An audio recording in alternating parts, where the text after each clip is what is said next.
Y después los antecedentes heredofamiliares, básicamente, padres, hermanos, los hijos, los colaterales, tienen que ver con la genética. Hay enfermedades que tienen mayor relación familiar por transmisión genética o simplemente heredofamiliar de determinados procesos. Si uno viene de familia de hipertenso, de diabético, y el cuadro por el cual yo voy a la consulta es compatible con que soy hipertenso, con que soy diabético y tengo estos antecedentes, probablemente mi problema actual tenga relación con ese tipo de procesos, porque tengo los antecedentes como para hacerlo. En algunos casos, como en el caso del cónyuge, eso se refiere sobre todo a la presencia de enfermedades que por proximidad, las enfermedades de transmisión, ¿no es cierto?, las infecciosas contagiosas, pueda tener uno y transmitírsela al otro. En la historia clínica, lo fundamental de todos estos datos es colocar, por ejemplo, tomar un ejemplo, para todos vale lo mismo. ¿Está vivo? ¿Está sano? ¿Está enfermo? ¿Enfermo de qué? ¿Murió? ¿Murió de qué? Todos esos datos se colocan en la historia clínica porque todo eso tiene valor desde el punto de vista de los antecedentes personales en relación con una patología actual. Yo le voy a dar un ejemplo, simplemente un ejemplo. Por ejemplo, yo como paciente tengo un cuadro de sí, pierdo la conciencia, iba a caminar, perdí la conciencia. Me estudia, eso es un síncope, me tienen que estudiar para ver qué me pasó. Cuando yo cuento el relato de mi familia, cuento, mi papá murió a los 45 años, no sabemos de qué, de golpe se murió. Mi hermano hace 5 años estaba jugando al fútbol, murió. Muy probablemente mi problema tenga relación con algún tipo de cardiopatía que la tuvo mi padre, mi hermano, y eso es información útil desde el punto de vista de los antecedentes para valorar mi cuadro actual. ¿Se entiende? Esa es la valoración que uno tiene que hacer de este tipo de antecedentes. Una vez que terminamos de hacer todo el interrogatorio, repito, las preguntas relacionadas con todo aquello que es sintomático, dejamos que el paciente nos lo cuente, escuchamos, en algún momento por ahí vamos a tener que interrumpir el relato para hacer preguntas que son pertinentes para sacar mayor información. Una vez que terminamos de hacer todo este interrogatorio, toda esta serie de preguntas, pasamos al examen físico. El examen físico consta de un estado actual, un examen físico general y un examen físico segmentario. Esa es la disposición del examen físico. ¿Qué valoramos en el examen físico? Todo lo que es objetivable, todo lo que es signológico, aquello que podemos ver, tocar, escuchar, oler. Todo lo que es manifestación objetiva, todo lo que se puede certificar cuando hacemos el examen. En el estado actual tenemos la impresión general. La impresión general comienza desde el momento que la persona que está enfrente nuestro se presenta como paciente. Vemos desde cómo habla, cómo se expresa, vemos las características psicológicas, si es una persona ansiosa, si es una persona que tiene un nivel cultural o traduce un nivel cultural determinado, si nos impresiona gravemente enferma, nos impresiona que tiene un estado general malo, o una persona agudamente enferma, la vemos como una persona que en este momento realmente está mal. Todo eso lo podemos valorar con el simple entrar en contacto con la otra persona. Después lo que hacemos es la toma de los signos vitales, que nos da información a través del pulso, la presión, la temperatura, la frecuencia respiratoria, el tipo de patrón respiratorio que tiene, el peso y la altura, nos da datos biológicos, digamos, nos da datos de la fisiología que tiene ese paciente. O sea, estas cosas nos ayudan justamente a ver en qué estado está justamente el paciente desde el punto de vista de lo que estamos examinando. Después hacemos un examen físico general. El examen físico general se refiere básicamente a todos los tejidos, las estructuras que tienen una distribución más o menos universal. La piel, el celular subcutáneo, el sistema óseo mioarticular, el sistema linfático. O sea, todo tejido que tiene una distribución general en el organismo. Y después pasamos al examen físico segmentario, en el cual analizamos cabeza y cuello, el tórax, el abdomen, el aparato genitourinario, el sistema nervioso central y la extremidad. Yo le dije, cada historia clínica se tiene que adecuar a la profesión y dentro de la profesión a lo que como subespecialidad uno hace.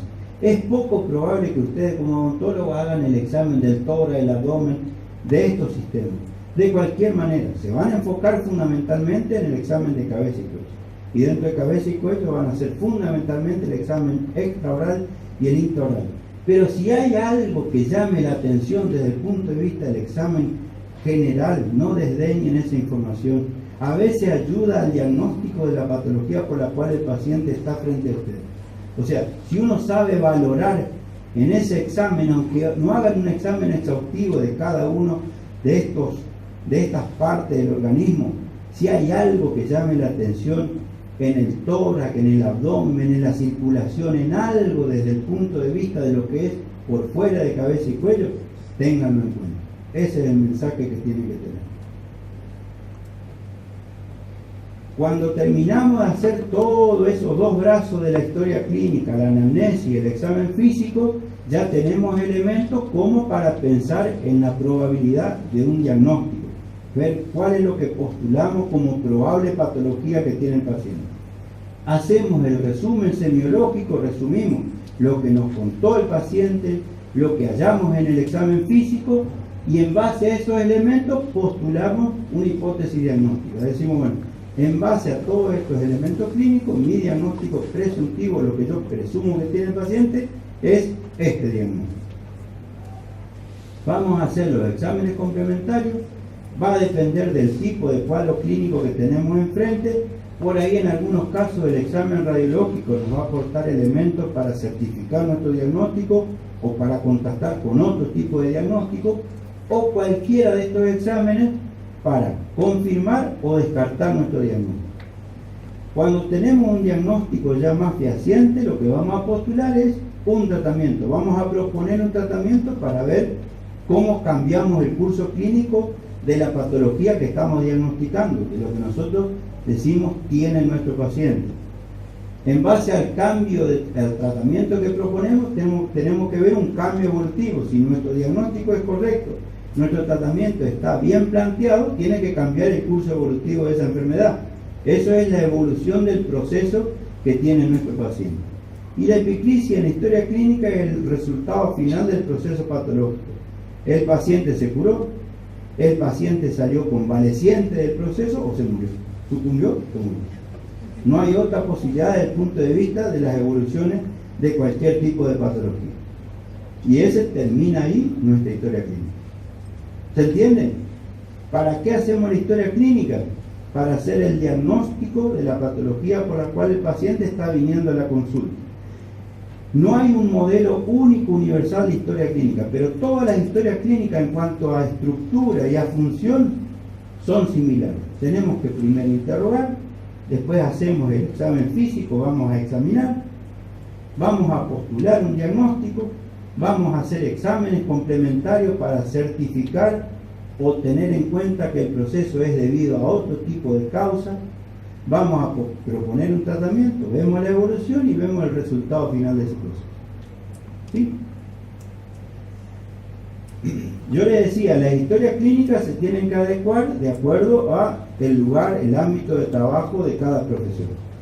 La historia clínica que ustedes van a utilizar, comilla más, comilla menos, es esta, y van a ver, esta es la que van a utilizar en las clínicas. La primer parte van a ver que no tiene diferencia con lo que vimos nosotros, o sea, tienen la anamnesis, dentro de la anamnesis tienen los datos de filiación. El número de RUC es el número de registro de su paciente. Acá hay una zona donde se registran los pacientes que van a ir a la clínica, y habitualmente el número que los identifica es el número de documentos. Después van a tener la anamnesis, los datos de filiación, el motivo de la consulta, el antecedente de la enfermedad actual que es lo que les expliqué recién. Tienen los antecedentes personales, los fisiológicos, los patológicos. Como les dije, lo vuelvo a retomar cuando hablemos del preoperatorio. Tienen los antecedentes quirúrgicos. ¿Para qué sirve el antecedente quirúrgico? Primero, hizo alguna complicación, tuvo una hemorragia, por ejemplo, nos da pauta de que este tratamiento que vamos a hacer ahora va a ser problemático por el antecedente que nos refiere el paciente. De la misma manera, si nosotros pensamos en una patología determinada, cualquier tipo, yo no voy a dar un ejemplo en particular, pero tómenlo así. una patología determinada, que el paciente ya hizo tratamiento quirúrgico de esa patología no es el diagnóstico que estamos pensando, tiene otra cosa, ¿se entiende? O sea, cualquier tipo de proceso patológico que fue tratado quirúrgicamente y que nosotros pensamos que el motivo de la consulta actual se debe a esa patología, seguramente nuestro cuadro es otro porque de esa patología ya lo tratamos. Sea una exodoncia, sea un órgano que se hizo la exéresis y se le sacó, no importa que sea, ya el tratamiento fue hecho, nuestra patología actual no puede ser. Ese es el dato, la información que le da el antecedente. El tema de las inmunizaciones, como les dije, es que el paciente probablemente no va a tener hepatitis B, no va a tener tétano si fue inmunizado contra ese tipo de infecciones.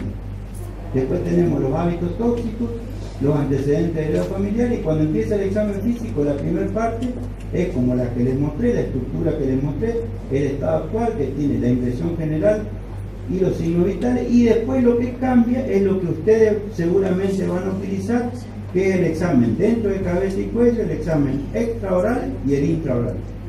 El extraoral básicamente lo que van a ver es la simetría o asimetría que tiene el paciente, ¿no es cierto? Si hay alguna parálisis facial, algo que cambie la simetría o le dé asimetría en la parte externa de la cavidad oral. Y cuando les hacen el examen intraoral, lo que van a analizar es los tejidos duro y blando de la cavidad oral. Eso tiene una sistemática de examen.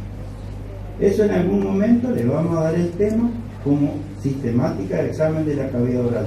Justamente para no omitir ninguna zona, ningún sector de la cavidad oral, van a tener que hacer en forma secuencial el examen para ver cuáles son los hallazgos anormales que pueda tener en cada una de esas zonas. ¿Se entiende? Después van a hacer el odontograma, el periodontograma, van a hacer la presunción diagnóstica, o sea, hacen el resumen semiológico, la impresión diagnóstica, fundamentan el por qué creen que tiene una patología determinada y al final ponen simplemente el diagnóstico o los diagnósticos que ustedes plantean. Puede haber más de un diagnóstico. Por ello planteo como primer posibilidad diagnóstica esta, uno. Segundo lugar, pongo porque después tengo que con los exámenes complementarios ver cuál de esos 2 o 3 procesos que yo esté pensando que es el responsable del cuadro actual es el que realmente tiene el paciente. ¿Me siguen hasta ahí? Una vez que llegaron a un diagnóstico presuntivo, seguramente van a tener que empezar a hacer los exámenes complementarios y en algunos casos probablemente van a tener que hacer algún tipo de intervención, van a tener que hacer algún tipo de tratamiento. Antes de hacer eso, tienen que hacer esto que es el consentimiento informado. ¿Qué tienen que hacer? Justamente es informarle al paciente quiénes son ustedes. Ustedes son alumnos de la carrera de odontología que están cursando el tercer año, que tienen un docente a cargo que es su tutor, que es el responsable del accionar de ustedes. Eso tiene que saber el paciente. ¿Se entiende? De la misma manera que le van a explicar cuál es la patología que presuntamente tiene ese paciente, cuál es el curso evolutivo que tiene esa enfermedad habitualmente, qué tipo de tratamiento se puede hacer, qué tipo de tratamiento o de tratamientos se pueden hacer. En algunos casos le tienen que comunicar al paciente que van a tener que hacer una consulta con alguna especialidad determinada, que le van a tener que hacer, por ejemplo, algún examen como puede ser una toma de biopsia, un examen radiológico, y le van a tener que explicar en qué consiste eso y si tiene algún tipo, digamos, de posibilidad de complicación como producto de lo que le van a hacer. Van a tener que explicarle en el caso de una anestesia qué síntomas va a tener, qué manifestaciones va a tener después de hacer la anestesia, cómo se va a ir, qué sensaciones va a tener cuando se va a su casa inclusive. ¿Qué posibilidad tiene de hacer una complicación, una hemorragia en la post-exodoncia? Todo eso le van a tener que explicar al paciente. Incluso le van a tener que advertir que en algunos casos él se va a tener que prestar para hacer algún examen, como puede ser un examen bioquímico, porque por ejemplo ustedes tuvieron un accidente y tienen que demostrar que él no tiene una enfermedad contagiosa, infecto-contagiosa, que ustedes la pueden adquirir por ese accidente. O sea, todo eso hay que explicar al paciente. y se lo tiene que explicar de la manera más sencilla posible, con los términos más comunes posibles para que el paciente entienda. Porque si no, el consentimiento informado desde el punto de vista legal no tiene valor, porque si el paciente no entiende todo lo que ustedes le están transmitiendo, no hay mensaje. ¿Se entiende?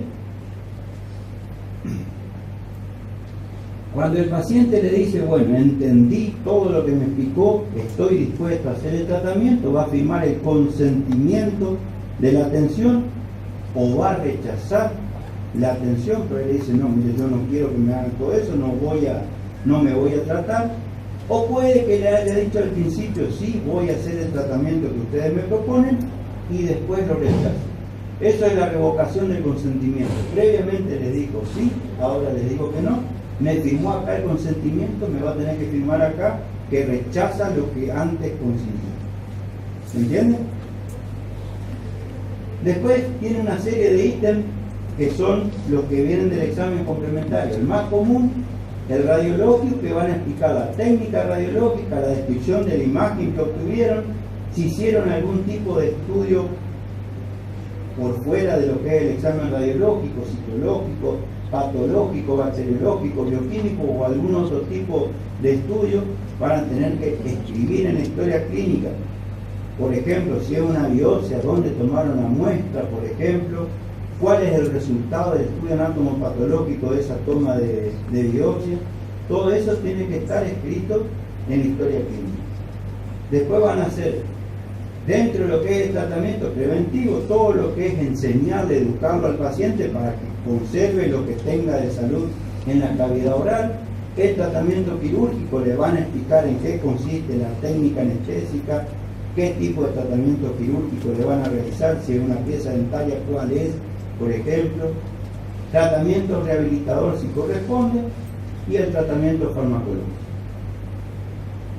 Van a hacer la evolución del proceso, del tratamiento que hicieron, y después al final lo que van a hacer es el diagnóstico definitivo, el alta básica, o sea, por ejemplo, si solucionamos un problema de una urgencia, ese no solucionó el problema definitivamente.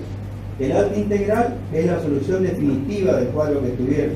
Si le hicieron tratamiento endodóntico, una exodoncia o tratamiento rehabilitador, eso lo van a colocar en el alta integral.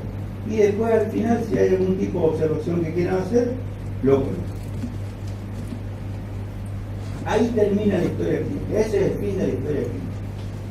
Van a ver que después, en la historia que van a utilizar, tiene una serie de anexos. Esos anexos fundamentalmente son una guía que en cada una de las disciplinas que vayan cursando le va a servir para completar la historia clínica que estuvimos viendo. Tienen, por ejemplo, esto de evolución. Yo les voy a tomar como ejemplo porque esto lo van a empezar a hacer desde este año, que es el examen estomatológico. Si hay alguna lesión estomatológica, lo que van a tener que hacer es, en base a estos ítems del examen, tanto de la inspección como de la palpación, volcarlo en el examen intraoral. Eso es una guía de cómo tienen que hacer el examen. ¿Se entiende? Y así tiene una serie de anexos que lo tienen que utilizar como lo que son. Anexos, esta es la ficha periodontal, ¿no es cierto? La parte de periodoncia, eso también lo van a empezar a utilizar cuando empiecen a hacer la historia clínica, lo mismo el examen radiológico. Todo esto que tiene que ver con los anexos tiene que ser una guía para que ustedes vayan incorporando la sistemática de cómo se tiene que volcar en la historia clínica. ¿Sí? ¿Estamos ahí? Entonces, como conclusión, la historia clínica básicamente es esto, es una conclusión personal. Eso ustedes interrogan, ustedes revisan, o sea, son ustedes los que van a hacer la construcción de la historia clínica. Van a volcar en la historia clínica los datos de salud que tiene el paciente, los datos relacionados con la salud, la enfermedad por la cual el paciente va a la consulta. Vamos a inferir cuál es el proceso patológico que ese paciente tiene, los estudios que vamos a hacer para certificar nuestro diagnóstico, cuál es la conducta terapéutica, la evolución del proceso patológico, y todo esto tiene valor asistencial y valor, como les dije, médico-legal. ¿Alguna pregunta? La historia clínica, como muchos otros conocimientos que van a ir adquiriendo, no es, yo en esta clase les explico lo que es la historia clínica, yo ya sé hacer una historia clínica. Este es el primer contacto, es la primera parte como para ir entendiendo, cuando uno haga una historia clínica, ¿qué tiene que hacer? A través de la confección de la historia clínica se van a dar cuenta todas las dificultades que uno tiene, desde interrogar, hacer el examen. Entonces, a medida que vayan complementando con conocimientos teóricos de cada uno de los temas, digamos, que están dentro de la historia clínica, que vayan conociendo más las patologías, los cuadros clínicos, van a ir haciendo una historia clínica que es más acorde con la realidad del paciente que tienen. No crean que porque hacen una historia clínica ya van a ver que uno empieza, errores van a cometer de confección durante el tiempo largo. La idea de esto es que pasaron este cursado de patología diagnóstico 1, pasan el 2 y el 3, cuando se vayan por lo menos sepan hacer de la mejor manera posible lo que es una historia clínica y que les sirva como herramienta justamente para hacer el diagnóstico. ¿Está? ¿Veamos ahí? Bueno. Esto tiene que ver con la evaluación preoperatoria. Yo le dije en la historia clínica, el ítem que tiene los antecedentes personales patológicos, yo me baso justamente en el diseño que tiene la historia clínica para darle a modo de ejemplo, ¿no es cierto?, cada una de estos antecedentes que pueden ser enfermedades o antecedentes de procesos que pueden hacer que la presencia de alguno de ellos aumente el riesgo quirúrgico de ese paciente. De las enfermedades infectocontagiosas, yo le puse 3, que son el SIDA, la hepatitis B y C. ¿Por qué? Porque son las enfermedades que se transmiten a través de la sangre y los hemoderivados. O sea, si ustedes, por ejemplo, tienen puesta la vacuna de la hepatitis B y tienen el plan de inmunización completo, no es que están exentos a tener otro tipo, pero hepatitis B no van a tener. Entonces, todo esto sirve como una manera de preservarse ustedes y a los otros pacientes. ¿Qué quiero decir? Si ustedes tienen un paciente con una enfermedad infectocontagiosa, como un paciente que desconocen que la tengan, pero por ahí es portador de alguna de estas enfermedades, lo que tiene que respetar son las normas de bioseguridad. Las normas de bioseguridad son universales, o sea, sepamos que tiene una patología o no, tenemos que comportarnos con el paciente, para preservarnos nosotros y a los otros pacientes de la misma manera. El resguardo que tenemos que tener nosotros de nuestra salud y el de nuestro paciente va a depender del respeto de las normas de bioseguridad. En particular, si ustedes tienen el diagnóstico positivo de alguna de estas afecciones, probablemente, respetando las normas de bioseguridad, van a particularizar seguramente la atención de ese paciente. ¿En qué sentido?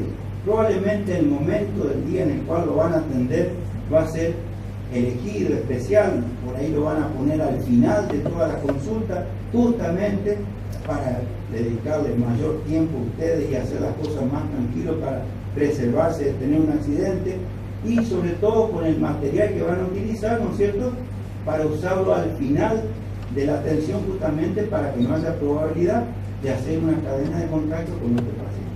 Pero si uno respeta las normas de bioseguridad, eso no tendría que ocurrir. ¿Está? ¿Se entiende? De los antecedentes cardiovasculares, el más importante por la frecuencia es el antecedente de hipertensión arterial. Esto les traje para mostrarles en la Argentina la población general, niños, jóvenes, adultos, ancianos, considerando todas las edades, el 33% de la gente de la población es hipertensa. Cuanto mayor es la edad, los grupos etarios se van corriendo hacia las edades mayores, la prevalencia de hipertensión es mayor. A los 40 años el número es mayor que a los 30, a los 50 es mayor, y cuando llegan a los 80 años, prácticamente el 100% de la población de esa edad, de 80 años, por los cambios vasculares que tienen, son hipertensos.